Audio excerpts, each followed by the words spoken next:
The SPY-1. A radar array sits behind a rope at the Naval Surface Warfare Center in Dahlgren, Virginia.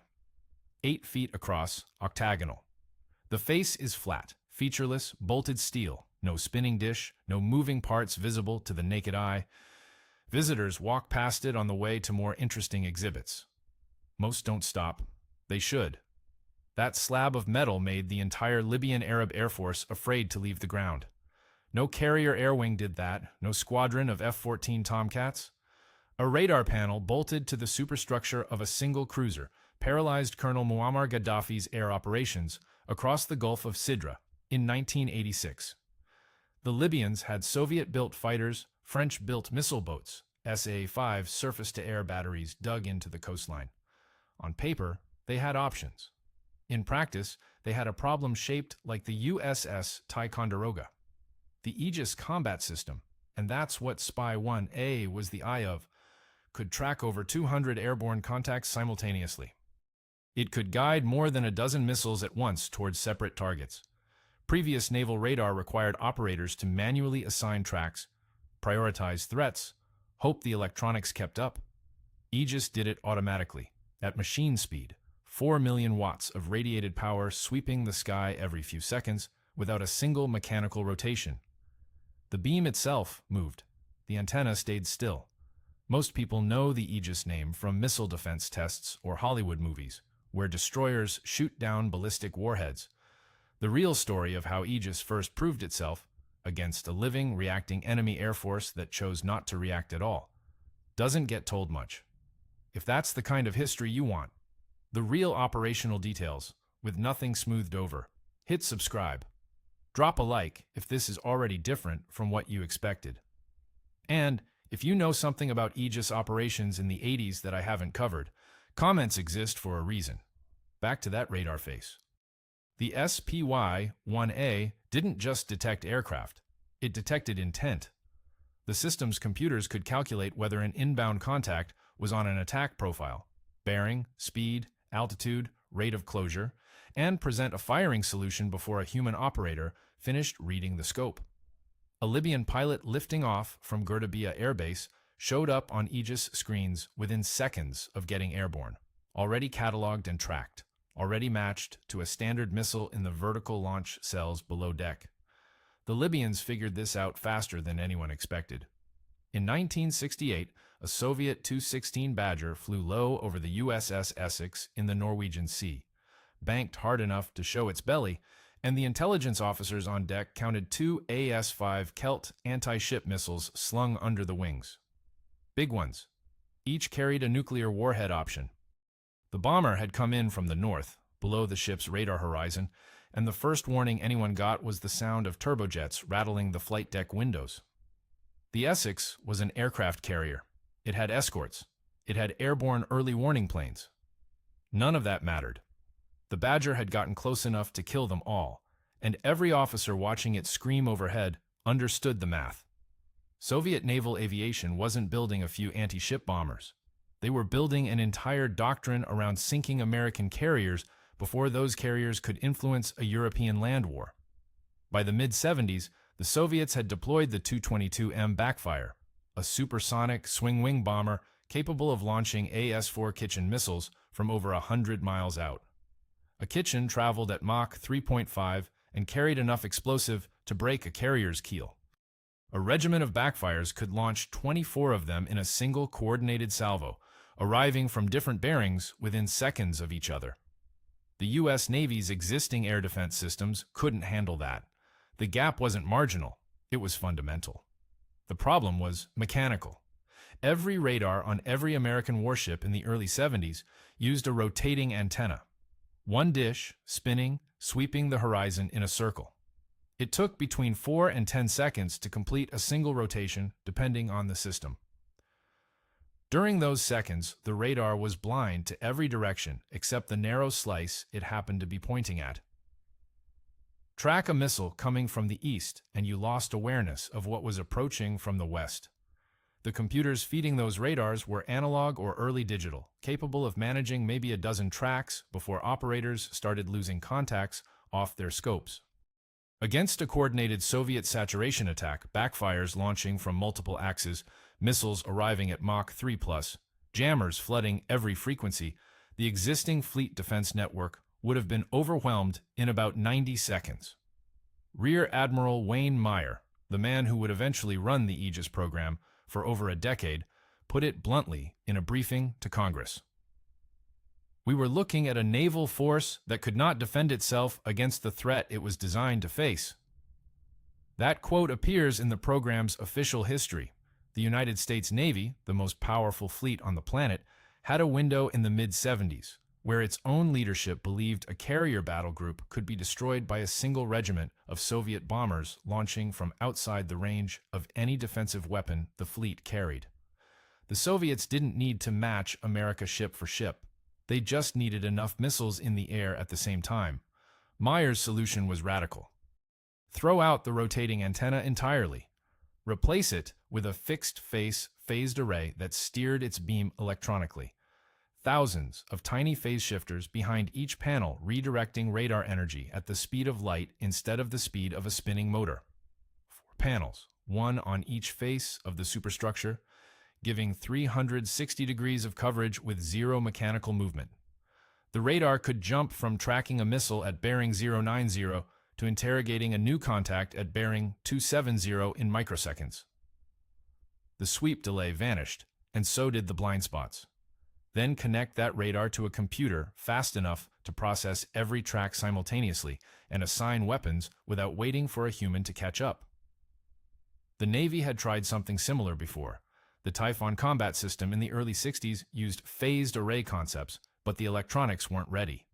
Vacuum tubes, unreliable processors, heat problems that made the system fail in extended operations. Typhoon died after 2 test installations. The technology needed another 15 years of semiconductor development before the concept became survivable on a warship that might spend 6 months at sea. RCA had a contract by 1973. 4 years later, the first Spy-1A prototype was tracking targets at the test facility in Moorestown, New Jersey. The USS Ticonderoga commissioned in 1983 with a fully operational Aegis combat system, and the crew spent their first deployment learning something the engineers had promised, but nobody quite believed until they saw it on the scope. The system was faster than the threat. 4,180 phase shifters sat behind each Spy-1A panel. Every single one had to work. A failed shifter meant a gap in the beam, a tiny blind spot that could hide an inbound missile at exactly the wrong moment. RCA's engineers in Moorestown spent 3 years solving a problem nobody had solved at this scale: how to manufacture thousands of ferrite phase shifters to identical tolerances, mount them in a steel housing that would survive North Atlantic storms, and keep them thermally stable while pumping 4 million watts of radio frequency energy through the array. The heat alone nearly killed the program. Each array face generated enough thermal energy to warm a small apartment building. On a ship, that heat had nowhere to go except into the superstructure. The cooling system for Spy-1A required its own dedicated liquid loop, running chilled water through channels machined directly into the back of each panel. If the cooling failed, the phase shifters drifted out of calibration within minutes. The radar picture degraded. Tracks went soft, then disappeared. The Ticonderoga-class hull was a modified Spruance-class destroyer design, long, relatively narrow, built for anti-submarine work. Bolting 4 massive radar arrays to the superstructure of a ship originally intended for a different mission created structural headaches that the naval architects at Ingalls Shipbuilding in Pascagoula, Mississippi, had to solve, with reinforced deckhouse framing and redistributed ballast. The arrays weighed thousands of pounds each and sat high on the ship, raising the center of gravity. In heavy seas, that mattered. But the real engineering triumph was the UYK-7 computer suite running below decks. The system processed radar returns from all 4 faces simultaneously, correlated them into a unified air picture, and maintained track files on every contact within roughly 200 nautical miles. The hum of those computers, a constant low-frequency drone audible throughout the Combat Information Center, became the background sound of Aegis operations. Crews who served on Ticonderoga-class cruisers describe it the same way. You stopped hearing it after a week. Then you went ashore, and the silence felt wrong. The computers could manage the engagement of over a dozen targets at once using SM-2's standard missiles. An operator selected threats. The system calculated intercept geometry, assigned missiles to targets, transmitted mid-course guidance updates, and activated terminal homing, all while continuing to sweep for new contacts. The cycle never broke. The radar kept watching while the missiles flew. The Persian Gulf in 1987 was the most dangerous airspace on the planet, and it had nothing to do with anyone shooting at Americans. The USS Vincennes, the USS Valley Forge, and the USS Ticonderoga herself rotated through Operation Earnest Will, the escort mission protecting Kuwaiti oil tankers from Iranian attack during the Iran-Iraq War. The tactical problem wasn't complexity, it was density. At any given moment, the Aegis screens showed commercial airliners climbing out of Dubai, Iranian F-14s flying combat air patrol over Karg Island, Iraqi Mirage F-1s hunting tankers with Exocet missiles, helicopters servicing oil platforms, civilian prop planes island hopping between Bahrain and Oman, and Iranian Revolutionary Guard speedboats whose radar signatures blurred into sea clutter. 200 contacts on the scope wasn't unusual. 300 happened on busy days. Every single one needed to be identified, tracked, assessed as hostile or neutral, and prioritized, all in real time. The crews had trained for open ocean Soviet bomber attacks, a relatively clean problem. Big targets, high speed, predictable attack profiles, empty sky behind them. The Gulf was the opposite. Slow-moving contacts mixed with fast movers, civilian and military traffic sharing the same altitude blocks. Iranian aircraft sometimes flew with transponders on, sometimes off, sometimes squawking codes that matched civilian flight plans, and sometimes broadcasting nothing at all. The Spy-1A radar saw everything, which turned out to be its own kind of burden. The system could track it all. The humans staring at the displays had to decide what it all meant. According to the Navy's own after-action assessments from Earnest Will, Aegis performed beyond expectations in the detection and tracking role. The four-faced array maintained continuous coverage of the entire Gulf from a single station, feeding the Combat Information Center a real-time picture that no other ship in the fleet could match. Destroyers and frigates operating nearby relied on data-linked tracks from the Aegis cruiser to fill gaps in their own radar coverage. The cruiser became the nerve center of the entire convoy defense, not because anyone planned it that way during procurement, but because the system's raw capability made every other option inferior. The Ferret phase shifters, RCA, had agonized over in Moorestown held up in Gulf conditions. Ambient air temperatures above 120 degrees Fahrenheit. Salt-laden humidity that corroded exposed electronics within weeks. Sand particles fine enough to penetrate ventilation filters. The cooling system ran at near maximum capacity for months at a stretch, and the maintenance logs from that period show a ship's company fighting a constant war against thermal drift in the arrays. One former fire controlman from the Vincennes described the daily calibration routine as keeping a racehorse alive in a swamp. But the Gulf also exposed a flaw that the engineers hadn't fully anticipated. Aegis was built to fight. The software assumed unidentified contacts were probably hostile. So did the display logic and the entire engagement doctrine built around them. In the open North Atlantic, that assumption made sense. In a confined waterway, packed with civilian traffic, it created cognitive pressure on operators who had seconds to distinguish an Iranian P-3 Orion on a surveillance run from an Airbus A300 climbing out of Bandar Abbas on a scheduled commercial route. Both contacts appeared on the screen with the same mechanical precision. The judgment call belonged to the crew. Less than a year later, that pressure would produce the worst single incident in Aegis history. For now, though, the convoys got through. Iranian Boghammer speedboats harassed shipping at the margins. Iranian Silkworm missiles hit a reflagged tanker and the USS Sea Isle City. The Aegis cruisers tracked every launch, every aircraft sortie, every radar emission along the Iranian coastline, building a pattern-of-life database that would prove critical when the shooting escalated in April 1988 during Operation Praying Mantis. The shield worked. The question nobody had answered yet was what happened when the shield's own logic turned against it. The sound of a standard missile leaving a vertical launch cell is not a roar, it's a crack. A percussive blast of gas pressure that hits the chest before the ears register it, followed by the sustained scream of the booster motor as the missile clears the rail and pitches over toward its target. Sailors on the weather decks of the USS Bunker Hill during live fire exercises in late 1990 described it as a physical event. You felt the ship flinch. By August of that year, the Bunker Hill and her sister cruisers were steaming into the Persian Gulf for Operation Desert Shield, and the Iraqi Air Force had roughly 700 combat aircraft. MiG-29s, MiG-25 Foxbats, Mirage F-1s carrying Exocet missiles, the same weapon that had crippled the USS Stark 3 years earlier. On paper, Saddam Hussein possessed the sixth largest air force on the planet. The Aegis cruisers didn't care about paper. Within 72 hours of arriving on station, the USS Valley Forge and USS Bunker Hill had established overlapping radar coverage across the northern Gulf.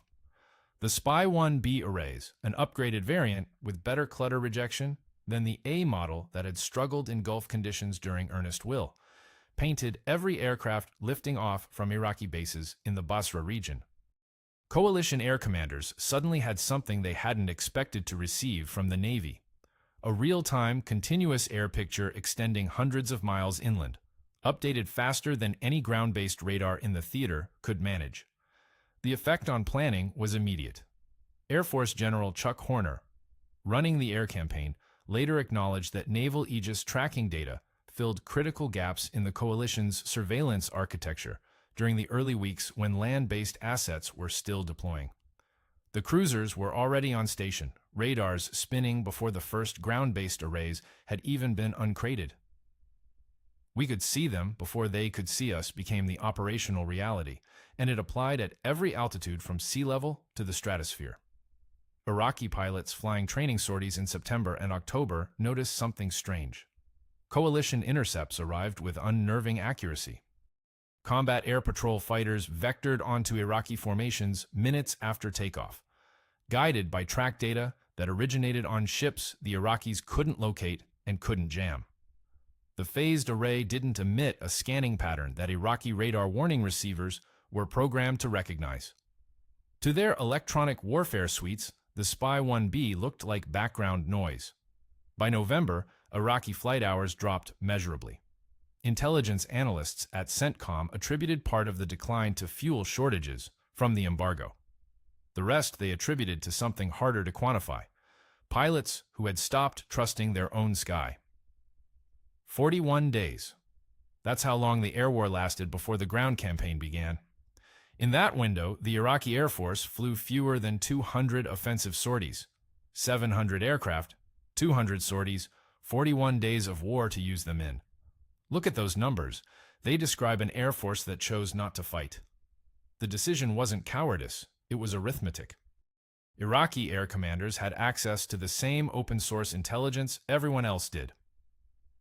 Jane's Defense Weekly published Spy-1 engagement parameters. The SM-2 Standard Missiles kinematic envelope was not classified. It appeared in congressional budget documents, export brochures, defense trade publications. An SM-2 Block 2 could reach targets at ranges exceeding 90 nautical miles. The missile flew at Mach 3.5. From the moment an Aegis cruiser designated a target to the moment the missile arrived, the entire kill chain could execute in under 30 seconds for close-range threats. Iraqi intelligence officers didn't need spy satellites to understand what that meant. They needed a calculator. The Standard missile takes its name from the fact that it replaced multiple earlier missile types as the Standard Fleet air defense weapon. The naming convention is aggressively boring. No predator animal, no mythological reference, just a bureaucratic descriptor that stuck. The Sidewinder, by contrast, was named after a desert rattlesnake that detects prey through infrared-sensitive pit organs on its face, essentially hunting by body heat the same way the missile's seeker tracks engine exhaust. This connects to nothing about Iraq. Iraqi brigadier generals commanding air divisions around Basra, Talil, and Shaiba faced a geometry problem with no solution. Their bases sat within 150 miles of the Gulf. Aegis cruisers operating in the northern Gulf could track any aircraft climbing above 500 feet within seconds of takeoff. Flying low to avoid detection meant burning fuel at catastrophic rates and abandoning any chance of employing medium-range weapons effectively. Flying high meant appearing on the Spy-1B scope almost immediately, with an SM-2 already in the air before the Iraqi pilot had finished his climbing turn. Coalition combat air patrol fighters, vectored by Aegis track data, would be waiting at altitude with AMRAAMs. The Iraqi Air Force had trained extensively with Soviet doctrine: mass formations, ground-controlled intercept, centralized command. That doctrine required reliable communication between pilots and ground controllers. Coalition electronic warfare assets, including EA-6B prowlers operating from carriers in the Red Sea, jammed Iraqi ground control frequencies starting on the first night of the war. Pilots launched into silence. They had no vectors, no threat warnings, no picture of what was waiting for them. Some flew anyway. On January 17, 1991, Iraqi MiG-29s scrambled from multiple bases in response to the opening coalition strikes. 2 were shot down by F-15s within minutes. A third crashed attempting to evade. The surviving pilots who recovered to their bases reported that coalition fighters appeared to know their exact position, altitude, and heading before the engagement even started. The after-action debriefs, captured by Iraqi intelligence, portions of which were recovered after the 2003 invasion, describe a consistent theme. The pilots believed they were being tracked by something they couldn't detect. They were right. The something was sitting in the Persian Gulf, 4 radar faces glowing with 600 watts of continuous broadcast power per element. It was maintaining over 900 simultaneous track files across the entire theater. By late January, 137 Iraqi aircraft had fled to Iran rather than face coalition air power. The Iranian government interned every single one. Flying to a country you'd spent 8 years fighting was preferable to taking off into an Aegis-monitored sky.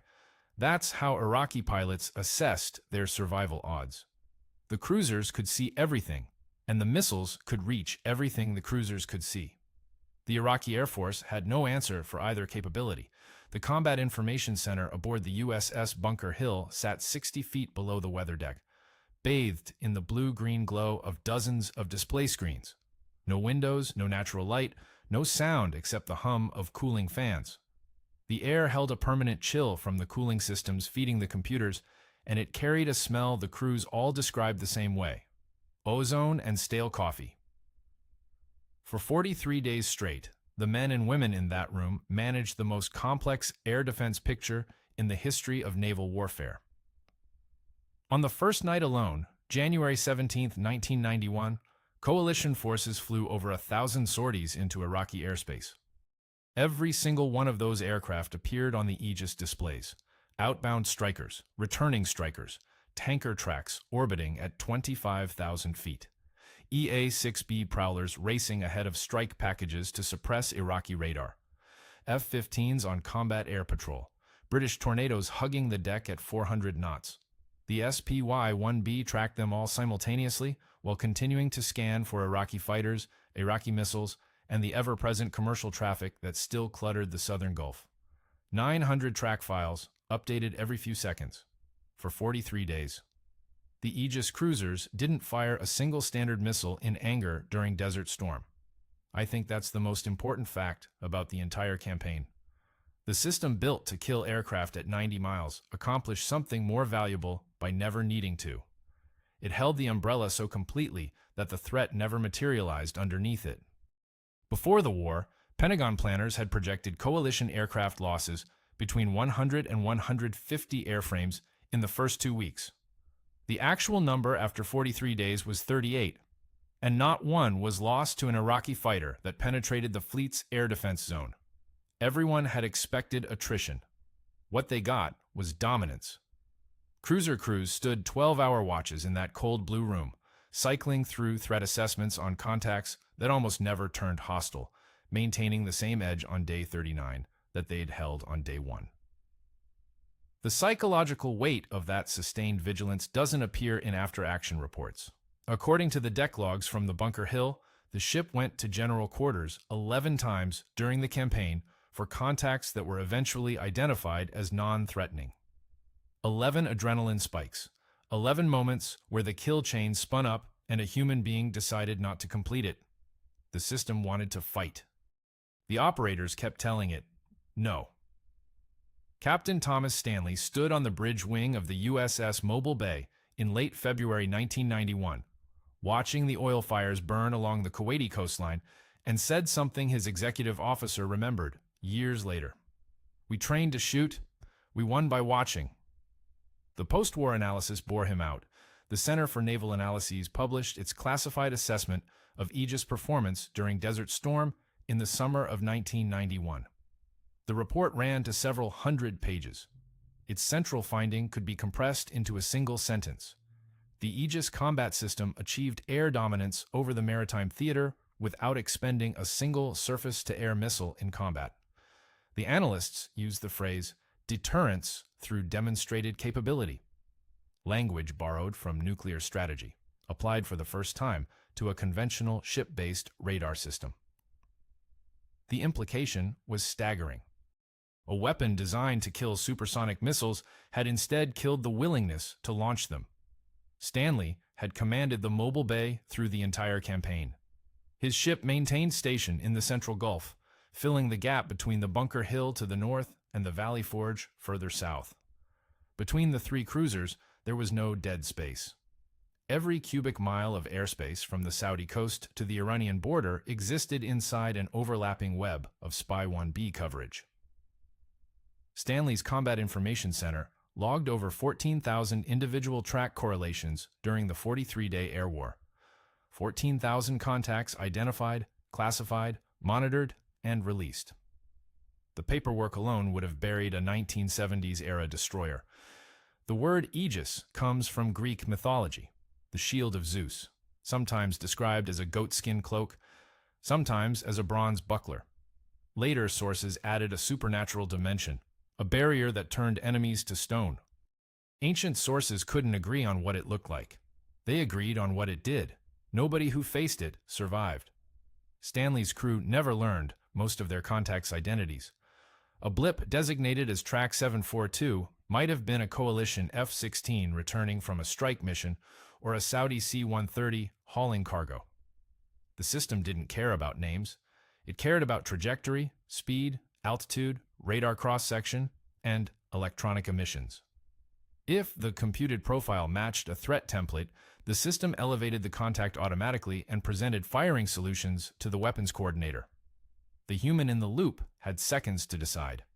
43 days of war, 14,000 contacts, and the answer was always the same: hold fire. Sustaining that restraint while staying ready to kill at any moment doesn't fit neatly into a performance metric. According to a 1992 Naval War College review, the Aegis cruisers' continuous track data reduced coalition friendly fire risk in the Gulf by an estimated 40% compared to projections based on previous conflicts. That number is an estimate, and the methodology behind it remains debated. But the direction of the finding was consistent across every post-war study. When everyone in the battle space knows exactly where every aircraft is, fewer people shoot at their own side. The Vincennes tragedy of 1988 had demonstrated the catastrophic cost of misidentification. Desert Storm demonstrated the alternative, a picture so clear, so continuously updated, that ambiguity shrank to almost nothing. Stanley retired as a Rear Admiral in 2004. His oral history, archived at the Naval Institute in Annapolis, runs to 6 hours of recorded interviews. He spends less than 20 minutes on Desert Storm itself. Most of his time goes to the years before: the training cycles, the equipment failures during workups, the night a cooling pump failed and nearly shut down the entire combat system during a Red Sea transit. The war, in his telling, was the easy part. The readiness that made it easy had taken years to build. His crew had drilled the Aegis engagement sequence so many times that the real thing felt slower than practice. Real contacts moved predictably. Training scenarios didn't. Bath Iron Works sits on the Kennebec River in Maine, 18 miles from the open Atlantic, and in the spring of 1991, the yard held 3 Arleigh Burke-class destroyers in various stages of construction. Steel skeletons rising from dry docks, welders throwing sparks into the salt air, the constant percussion of rivet guns echoing off the water. The first Burke, the USS Arleigh Burke herself, had commissioned just 4 months before Desert Storm began. She carried the SPY-1D, a newer variant of the same radar that had owned the Gulf. The Navy had originally planned to build 24 of them. After Desert Storm, Congress authorized more than twice that number. The validation was total. No caveats, no asterisks in the footnotes. Total. A system conceived in the late 1960s to counter Soviet bombers had just neutralized an entire national air force without firing a shot. The defense procurement bureaucracy, which had spent a decade questioning Aegis, cost overruns, and debating whether the system justified its price tag, went quiet. The per-unit cost of a Ticonderoga-class cruiser ran to roughly $1 billion in 1991 money. The projected cost of losing even a single carrier to an anti-ship missile exceeded that figure by a factor of 5 before you counted the aircraft on the flight deck, and that calculation didn't include the 6,000 human beings aboard. The math argument was over, a Congressional Research Service analyst wrote in a 1992 procurement brief. Desert Storm closed it. Japan was first. The Japanese Maritime Self-Defense Force had been watching Aegis development since the early 1980s, and by 1993, Tokyo had signed the contract for 4 Kongo-class destroyers built around the SPY-1D radar. Spain followed with its F-100 frigate program. Norway committed to the Fridtjof Nansen class. South Korea built the Sejong the Great class, 9,000 tons of warship wrapped around an Aegis combat system configured for ballistic missile defense. Australia, the closest American ally in the Pacific, selected the Hobart class. The Shield was no longer American, it was Allied. By 2010, Aegis-equipped warships operated in the Atlantic, the Pacific, the Mediterranean, the Sea of Japan, the Indian Ocean. 22 Allied ships carried the system alongside the American fleet's 80-plus cruisers and destroyers. The Spy-1 radar had been upgraded 4 times since Desert Storm. Processing power had increased by orders of magnitude. The original UYK-7 computers aboard the Ticonderoga used magnetic core memory and ran at speeds that would embarrass a modern wristwatch. The current Baseline 9 system runs on commercial off-the-shelf processors and can execute ballistic missile defense intercepts at altitudes above the atmosphere, a mission the original designers never conceived. But the architecture remained the same. 4 fixed faces, continuous broadcast, electronic beam steering at the speed of light. The fundamental insight from 1969 that a phased array radar controlled by a fast computer could replace every rotating antenna on a warship had proven so correct that nobody even tried to replace it. They just kept building on it. The juxtaposition is stark. In 1987, the Vincennes sailed into the Gulf carrying a system that could track hundreds of contacts, but still relied on human judgment to distinguish an F-14 from an Airbus A300. 300 lives paid for that limitation. By 2014, the same class of ship operating in the same body of water carried automatic identification algorithms, cooperative engagement capability linking every Aegis ship in the fleet into a single distributed sensor network, and threat libraries updated by satellite in near real time. The machine had learned what the crew of the Vincennes could not know fast enough. The Soviets, whose bomber threat had started all of this, never got to test their saturation tactics against an operational Aegis battle group. The Cold War ended before the confrontation materialized. Their 222M backfires never launched a coordinated regiment strength strike against a carrier group defended by Ticonderoga-class cruisers. Whether Aegis would have held under that specific nightmare scenario remains an open question, the most important one in naval warfare that was never answered. the classified war games say yes. The submariners, who would have tried to thin the bomber force before it reached launch range, say it depended on the day. What is not debatable is this: the United States built a weapon system so effective at controlling airspace that potential adversaries restructured their entire approach to maritime warfare rather than challenge it directly. The Soviets invested in submarine-launched cruise missiles. China developed ballistic anti-ship missiles designed to arc above the Aegis engagement envelope, while Iran bought fast attack boats meant to swarm inside minimum engagement range. Each workaround conceded the same point: the front door was closed. So what does a perfect shield cost? The USS Ticonderoga decommissioned on September 30th, 2004, at the naval station in Pascagoula, Mississippi. 21 years of service. Her Spy 1A panels, the same ones that had tracked Libyan fighters, Iranian F-14s, and every aircraft over the Persian Gulf during Desert Storm, were removed and shipped to Dahlgren for study. The hull went to the inactive reserve fleet, the crew scattered across the surface navy, carrying 2 decades of institutional knowledge into other wardrooms, other combat information centers, other cold blue rooms. The ship was old. The idea inside her was not. As of 2023, the United States Navy operates 89 Aegis-equipped warships. Allied navies operate another 28. The combined fleet represents the largest integrated air defense network ever deployed on open water. 117 hulls carrying phased array radar systems descended in a direct line from the prototype that RCA engineers bolted together at their Moorestown, New Jersey facility in 1973. 50 years from breadboard to global dominance. The defense industry produces very few stories like that. Most weapons programs die in committee, get canceled after testing, or survive long enough to become obsolete before they're fielded. Aegis did none of those things. It worked on the first try, improved on every subsequent try, outlasted the threat it was designed to defeat, and then found new ones. The Soviet naval aviation arm that had terrified NATO planners into funding the program dissolved in 1991 along with the country that built it. Russian Tu-22M. Backfires still fly from northern bases, but the regiment's strength saturation attacks that Aegis was built to stop exist now only in war college simulations and classified planning documents.